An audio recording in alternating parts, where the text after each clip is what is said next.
السلام عليكم ورحمة الله وبركاته. ازيكم يا حبايبي؟ عاملين ايه؟ يا رب تكونوا بخير وصحة وسلامة. انتوا وحشتوني وحشتوني وحشتوني من اخر فيديو انا نزلته معاكم. عاملين ايه؟ طمنوني عليكم. كل سنة وانتوا طيبين. انا راجعه لكم في فيديو جديد وروتين جديد.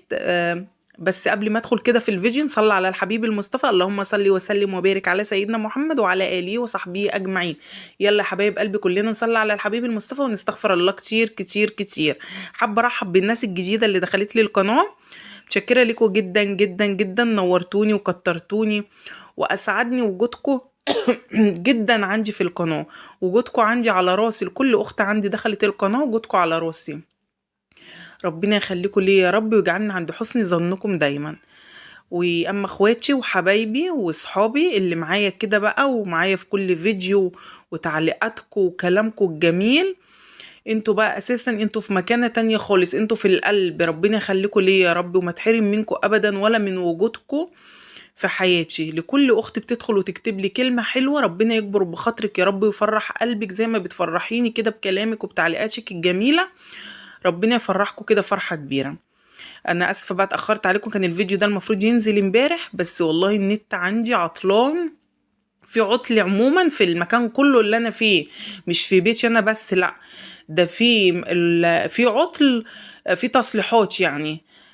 مش عارفين بقى هم هي يعني. احنا سمعنا ان الكابلات اتسرقت، يعني الكابلات بتاعت النت اتسرقت، فاحنا مش عارفين ده حقيقة ولا عطل. هم بيقولوا كده مش عارفين والله العظيم في ايه بالظبط. وطبعا مأثر، انا عندي ولادي ثانوية عامة، شروق تالتة وعمري اولى، فبياخدوا دروس اونلاين.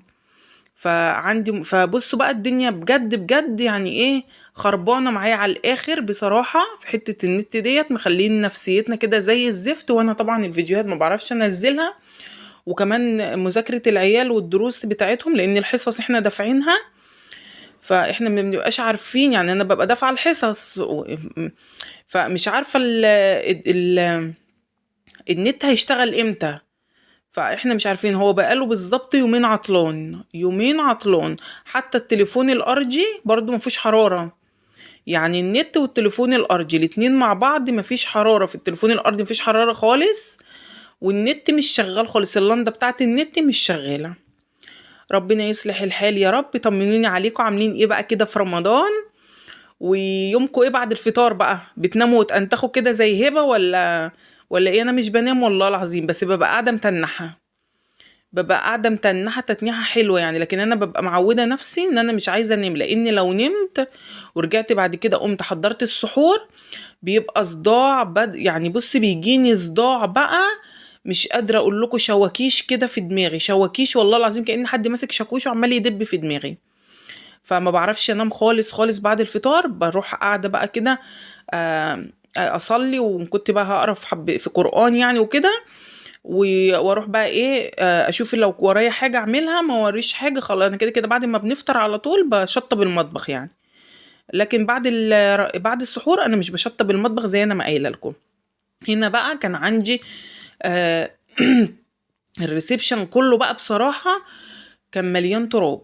كل المكان ده كده كان مليان بقى تراب وكراكيب وكده. إيه، بص انا مكفنه الانتريه، مكفناه كده.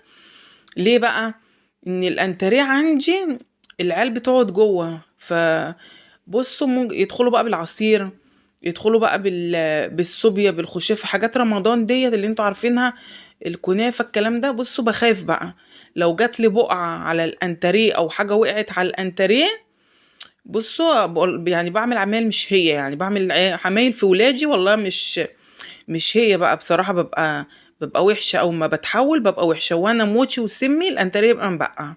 لأني أنا ما بحبش أغسل الأنتريه ولا أعمل له، لا آخره بس كده إيه، أنفضه بس كده تنفيضة من التراب.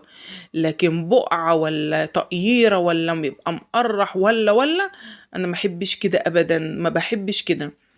فقلت لا، طب انا اعمل ايه؟ رحت قلت لا اغطيهم بقى بالمفارش الحلوه الجميله دي. المفارش دي تقيله جدا، يعني تقيله بقى بصراحه. رحت بقى فرشاهم كده عليه، قلت عشان ايه يعني بقى في الامان يعني. برضو دخلوا بحاجه محتاجه يبقى هو في الايه، في الامان. انا عاملاه من اول رمضان يعني، في تنظيفات رمضان. بصوا هنا بقى مسكتي كل حاجة نضفتها ونفضت الكنبة كويس قوي، ونفضت الكراسي وشلت الحتت ونفضتها. شلت المفارش قصدي ونفضتها، ورحت راجعة بقى ايه، بصوا مخليه الدنيا كده ايه زي الفل. بصي الخداديه هنا بقت واقفه مش عارفه اجيب وشها راسها من قفاها، ولا ده فوق ولا ده تحت. طبعا كنت هنا صايمه، بس كان في اليوم دوت عندي غدا، يعني عندي فطار قصدي، كان عندي فطار كنت في اليوم دوت. فطرانين ايه، كان سمك. كان عندي سمك وكان عندي رز وكان عندي بابا غنوج. كنت عامله كذا يعني كام نوع سمك كده مش نوع واحد. فكنت مخليه اللي هيتقلي بقليه بالظبط على الساعة 5، أبدأ أحمر فيه على الساعة 5 عشان ناكله سخن. يعني من 5 ل5:30 كده، 6 إلا أكون إيه خلاص كده قليت كده السمك وحمرته كله، وإيه وخليته كده إيه بقى برضو ناكله إيه دافي. وكانت السلطة عاملاها وكل حاجة، قلت لأ أنا أخش بقى أعمل إيه روتين في الدنيا ديت اللي إيه قبل ما إيه ما تزيد مني على الآخر وإيه. والواحد صايم بصراحة، فمش هبقى حابة ان انا الدنيا ايه تفتح مني، فاول باول كده اروح ايه يعني منضفه كده اول باول. يلا بقى ما تنسونيش في لايك واشتراك في القناه لو انتي اول مره تشوفيني، وكومنت حلو قوي من ايديك اللي بيفرحني. مش عايزاكم تبخلوا عليا باللايكات والكومنتات، والناس القمر اللي ما بتتفرجش في الفيديو على الفيديو للاخر مش هطلب منك ان انتي تتفرجي على الاخر يعني للاخر، بس على الاقل ما تنسينيش في اللايك وتعليق حلو من ايدك تثبتي لي كده في وجودك ان انتي دخلتي وشاهدتي الفيديو. لحسن في ناس بتدخل بتتفرج ولا بتعمل لي كومنت ولا اي حاجه خالص. اثبتي لي كده ان انتي اتفرجت على الفيديو بكومنت حلو قمر من ايدك، عشان ايه يعني انزل ارحب بيكي كده واتعرف عليكي، وانا حابه اشوف ابقى عارفه مين اللي بيشاهدني وانتوا منين وكده. اللهم صل وسلم وبارك على سيدنا محمد وعلى اله وصحبه اجمعين. بصوا مسكت بقى نفضت كل حاجه وبقيت ارجعها ايه كما كان يعني. هنا العيال بقوا واقفين يا ماما طب شيليه والنبي يا ماما شكله حلو من غيره، قلت لهم لا اشيله ايه انا اتجننت عشان اشيله، انتوا شايفين نفسكم محافظين قوي. والله العظيم عندي عمرو بيقعدوا بيرفع رجله، وشروق كمان والله العظيم بيرفعوا رجلهم عليه كده وبصوا ويقعدوا بقى كده ايه يعني بصوا بيبقى بقى فوضى. فقلت لا يا ماما طب خليه، قلت له يا ماما هنحافظ، قلت لهم ولا تحافظوا ولا حافظ. هما طبعا واقفين قدامي هنا كده ورايا بقى عمالين ايه يتكلموا. طبعا ما بقيتش ارد اصلا عليهم، انا كنت صايمه وقلت لهم والله ما قادره اتكلم. وطبعا ما طول ما انا شغاله بفضل بقى استغفر في الله واصلي على الحبيب المصطفى ونذكر الله كتير كتير كتير يا حبايب قلبي، بوصيكوا وبفكركوا وبفكر نفسي. طول ما انت شغاله كده في البيت شغال لسانك كده بذكر الله والصلاة على الحبيب المصطفى واستغفروا كتير قوي. يعني وانت شغالة كده وانت بتصبني وانت بتروقي كده يعني نشغل لساننا كده بالصلاة على الحبيب المصطفى. بصوا هنا الترابيزة ديت كانوا طبعا ايه بقى والله العظيم مليينها زبالة، وحياة ربنا أعزكم الله يعني. ورق لبان وورق أرواح وأكياس شيبسي وجيلاتي. أنا لسه داخلة الأوضة قلت لهم لأ طب قوموا بقى لمولي الفوضى ديت. أنا جاية بقى من بره قلت لهم لأ لمولي بقى الفوضى دي. بصوا كنت طبعا ظبطت طبعا الأكل، أنا كان عندي أكل يعني فكنت مظبطاه يعني قلت برضه اظبط وكده. وبعد كده ايه ادخل على طول هنا يعني اعمل. دخلت بقى لقيت الدنيا هنا بقى ايه في الترابيزه ديت هم حاطين عليها كل حاجه من امبارح يعني من بعد الفطار. طبعا بيفضلوا بقى لغايه الفجر كل اللي عايز حاجه بياخدها وبيقعد ياكل فيها. فبقى تلاقي بقى كوبايه يمين كوبايه شمال. طبعا انا بقى اشوف الكلام دوت بتجنن عليهم. الجنونه بقى بتطلع عليهم والله العظيم بقى بتحول. هما بقى يفضلوا يقولوا ايه ماما جايه ماما جايه خبوا. هي تقول له خبي وهو يقول لها خبي. الاقي بقى ايه زقه تحت الكنب ده، ومجرد ما كده لو بروق بقى اشوف ما بسكتش بقى بفضل ازعق. بس هو بقى ربنا يهديهم ويصلح حالهم بيفطروا ويقعدوا مأنتخين. بصوا شلت كل حاجه وفضلت انفضها من التراب لان كده يعني من ساعه ما فرشت معاكم يعني ساعة ما نضفت تنظيفات رمضان. انا بصراحة هنا بين ايه شروق بس كده ايه بتلم كده من ايه على الماشي يعني واخدين بالكم. لكن ان هي بتشيل وبتنفض هي برضه الله يكون في عونها، هي مش فاضية.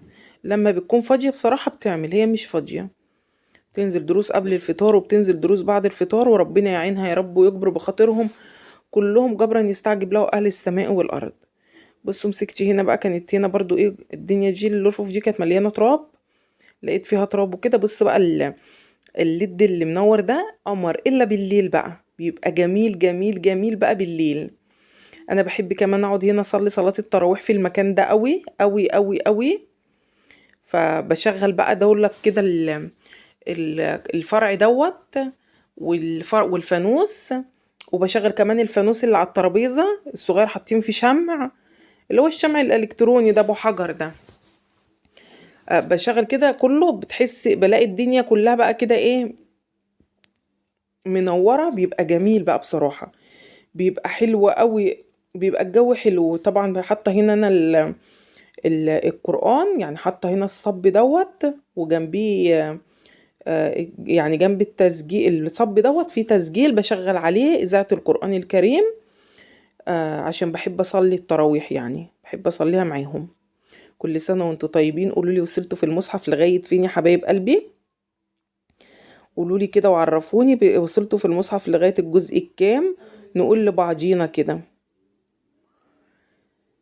اللهم صل وسلم وبارك على سيدنا محمد وعلى آله وصحبه أجمعين.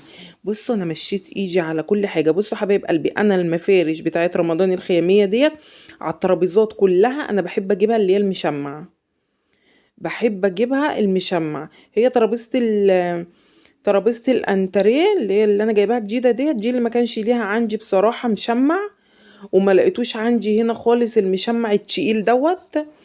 في المكان اللي انا موجودة فيه كان لازم انزل بقى تحت او كده، فبصراحة كانت الايام ضيقة جدا جدا جدا في دخلة رمضان، فمعرفتش ان انا انزل تحت واجيبه.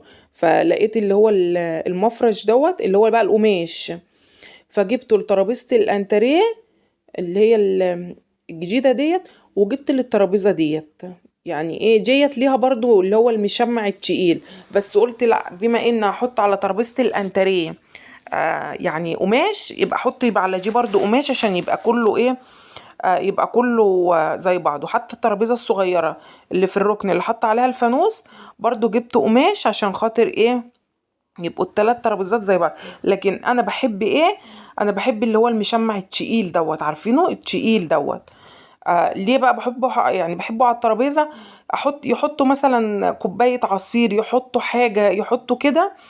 لو بقعت بتبقى في فوطة مندية كده مية، او تكون مثلا ببخاخة او كده، واروح ايه ملمعاه، بيبقى جميل بقى بصراحة، بيبقى جميل. وبرضو بعد يعني نهاية اخر شهر رمضان بروح عاملاه، يعني بروح بقى ماسكة برضو ملمع كده، اي ملمع عندي، اي ملمع بالفوطة، واروح ملمعاه واروح ماسكاه مطبقاه وشايلاه، بيبقى بصراحة نضيف زي الفل وحلو قوي قوي قوي.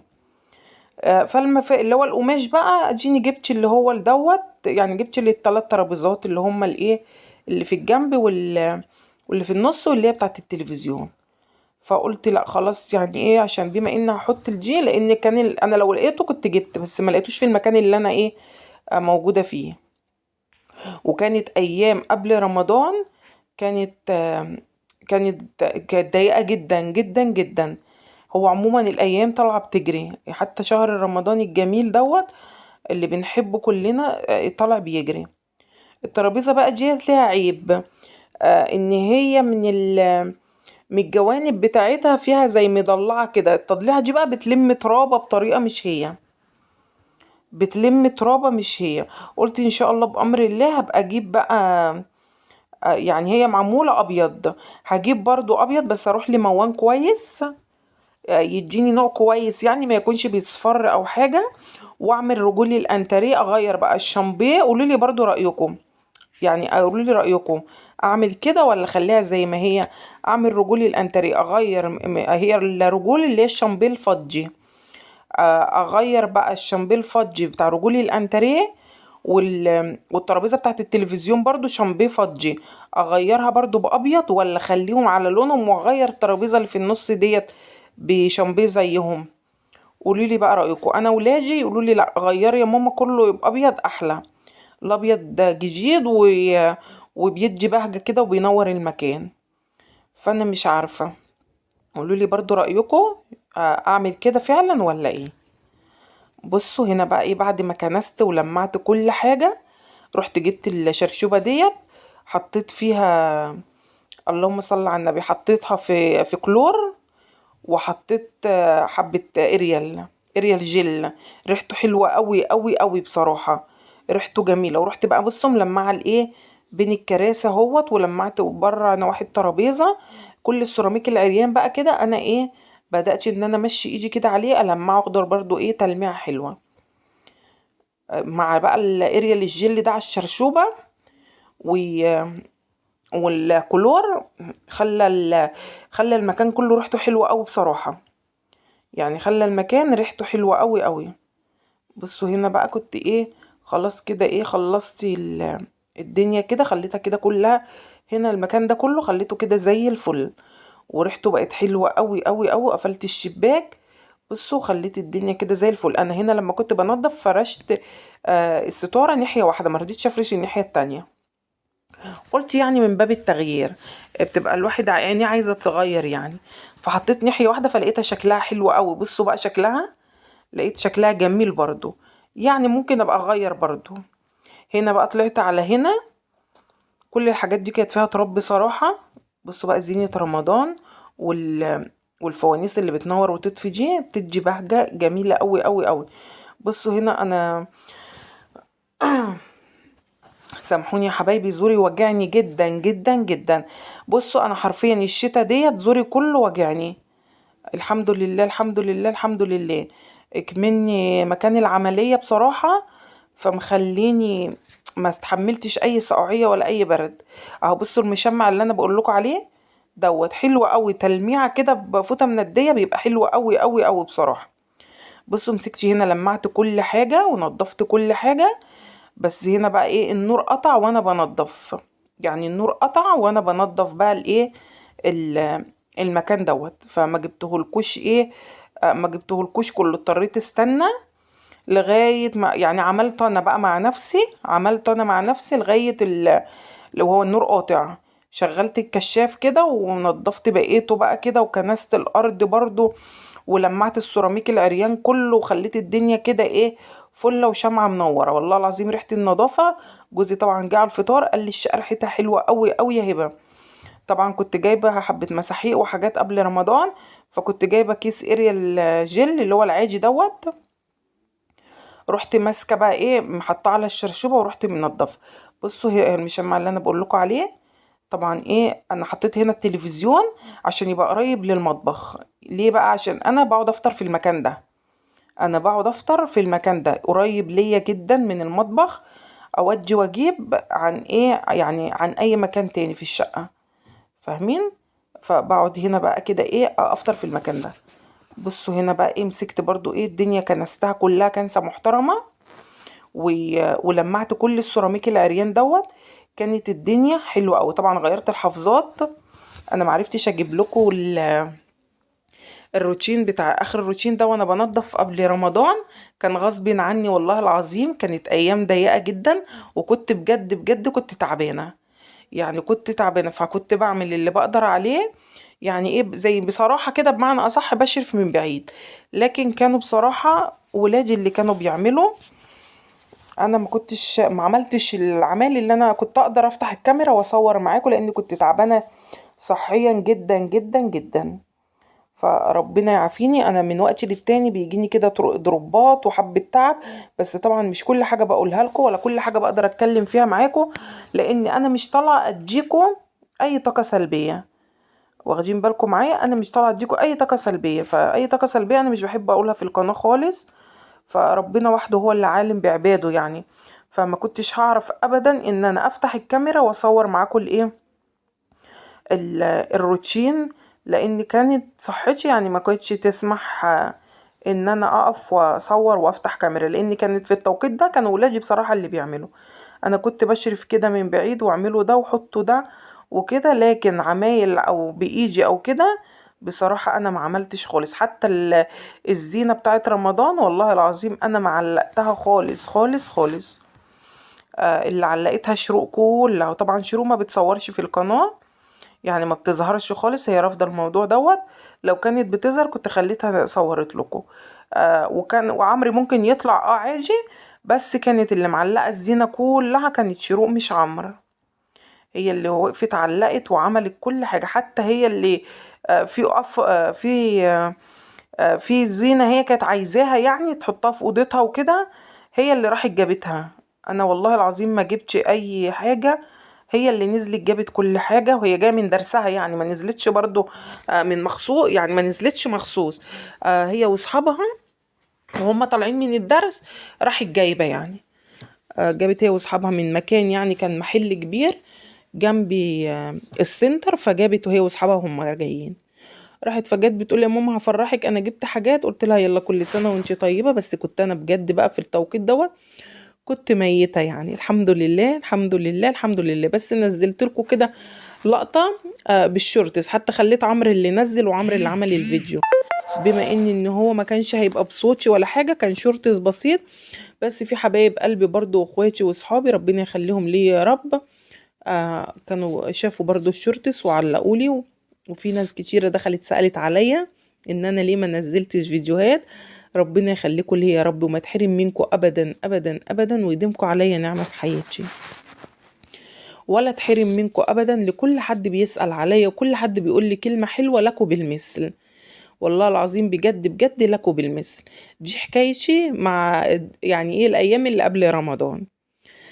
بس فقلت اعرفكم يعني كان ليه انا ما نزلتلكوش، عشان في حد يعني في كام حد كتب لي ليه ما نزلتيش وليه ما عملتيش وكده، فقلت لا هطلع لكم في فيديو وهبقى اقول لكم انا ليه ما نزلتش وليه ما عملتش. عايزه بس دعوه حلوه كده من قلوبكم الصافيه اللي زي الفل زي اللبن الحليب، لهبه كده ان ايه ربنا يشفيها ويعافيها يا رب.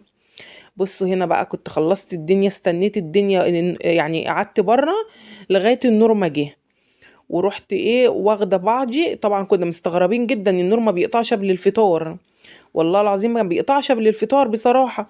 فاستغربت جدا، قلت لا طب هو في ايه. رحت بقى فوجئنا اني قطع في اليوم دوت، قلت النحس وانا بصور يعني. فكملت انا بقى التنظيف يعني وكده هوت، كنت بس هو كان الكنس والتلميع بس وكده. كملته وفضلت قاعده بقى مستنيه لغايه النور ما جه، ورحت داخله بقى هنا قلت ايه اصبن معاكم المواعين واخلي الدنيا كده ايه زي الفل. المواعين ديت اللي كانت من بعد يعني ايه مواعين السحور. مواعين السحور هنا احنا لسه ما كناش فطرنا اصلا، هنا ما كناش فطرنا، هنا دي كانت مواعين السحور يعني اللي بيطلع من السحور. طبعا بقى بفتح التلاجة، لو في حاجة في طبق كبير بفضيها في طبق صغير، لو في حلة فيها حاجة بشيلها وبفضيها في حاجة صغيرة. يعني تنظيف التلاجة دوت يومات يومات يومات في رمضان، عكس الأيام العادية كمان، عكس الأيام العادية كده إن شاء الله. يلا قولوا لي بقى جبتوا لبس العيد ولا مش هتجيبوا زي هبة؟ هبة مش هتجيب، عاملة إضراب السنة دي بصراحة خالص خالص خالص عن لبس العيد. أنا جبت عباية رمضان، متشكرة للناس اللي عجبتهم جدا جدا وقالوا لي كلمة حلوة من قلوبهم، ربنا يخليكم ليا يا رب. والله العظيم بجد بجد فرحانة جدا جدا إن عجبتكم، والله العظيم بجد بجد فرحانة جدا جدا إن عجبتكم. دي كنت جايباها أنا يعني إيه جبتها عشان يعني قلت لإيه لرمضان. يعني باجي كده في أول دخول رمضان بحب أجيب عباية انزل اروح بيها عند ماما افطر بيها اول يوم، لو هنزل اروح اجيب حاجه في رمضان، لو هنزل اروح اصلي مثلا التراويح. انا بصلي التراويح في البيت، اساسي اساسي اساسي انا بصلي التراويح في البيت. لكن ممكن ينزل يوم اخد شروق واروح اروح المسجد يعني واصليها يوم يعني، فبيبقى يوم واحد بس، واخدين بالكم معايا. بس قلت فساعات بقى بنزل بالعباية الجديدة، لكن طول ما انا نازلة بقى في رمضان اجيب حاجات بنزل بالعباية الجديدة بقى. متشكرة للناس اللي عجبتهم قوي، سعيدة جدا جدا جدا ان هي عجبتكم، ربنا يخليكم ليا يا رب، ما تحرم منكم ابدا ابدا ابدا. بصوا هنا بقى الحلل دي كانت في التلاجة، مسكتها فضيتها وخليتها كده ايه فضيت اللي فيها، كان فيها فضلات اكل برضو، رحت ماسكاها حطيتها في علب تلاجة، ورحت ايه داخله بقى ايه فضيتها كده ورحت قلت هصبنها بقى بالمره. طبعا اما بيجي علينا بالليل بعد السحور وكده اقول لهم يا ولاد لو في اي اكل على البوتاجاز زقوه في التلاجة. فطبعا هما مش هيفضوا في علب تلاجة ولا كده.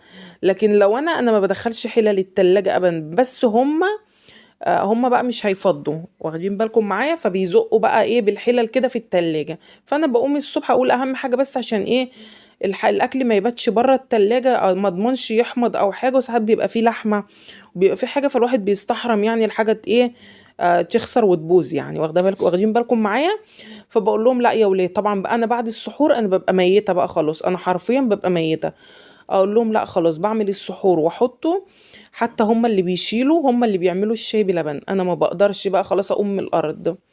والله العظيم افضل قاعده كده، ابقى مش قادره خالص خالص خالص. اقول لهم لا، هتسقوني شاي بلبن هتسقوني، مش هتسقوني انا ممكن اخش انام عادي، مفيش اي مشكله. يقولوا لي لا يا ماما هنعمل لك. فهم بقى اللي بيستقربوا يروحوا ماسكين الحاجه، حاطينها ماسكين الحله كلها زقنا في التلاجة. بس انا بقول مش مشكله يعني، مفيش مشكله بالنسبه لي. انا كده كده بقوم الصبح بظبط كل حاجه. انا بدخل المطبخ في نهار رمضان من الساعه 12 الظهر، والله العظيم زي ما بقول لكم كده، بصلي الظهر وبدخل المطبخ، اخرج منه بالظبط بالظبط 6 الا ربع. بتعملي ايه يا هبه؟ بصبن، بحب امسحه، بحب اصبن المواعين، البوتاجاز، بحب اصبن الرخامه، بحب